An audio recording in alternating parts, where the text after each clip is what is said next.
In this evening's edition of the Health Report, Shamela Pullen tells us about nosebleeds and when to seek medical attention.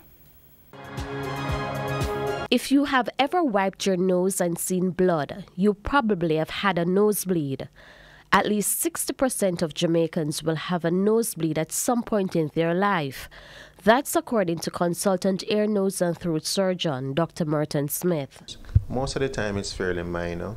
You sneeze, you rub your nose, you blow your nose too hard, and you get a little blood on the tissue. Only about 5% of persons have severe nosebleeds that require medical attention.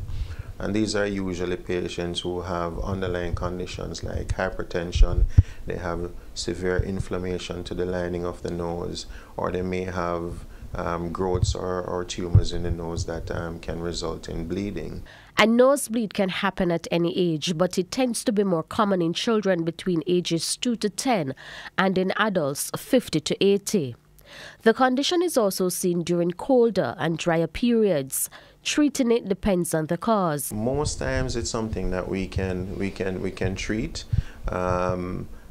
If it's a growth or if it's some kind of swelling in the nose that is bleeding, by removing that we can often cure it.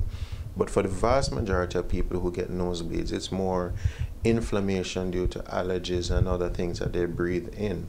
And so it's difficult to cure it per se, but you can control it. And also you can advise the persons to avoid some of the maneuvers that will, precipitate, such as a nose picking and, rubbing the nose. While a nosebleed is usually not considered serious, you still need to know how to manage it properly and when to seek medical attention. With your health report, I'm Shamela Pullen wishing you good health.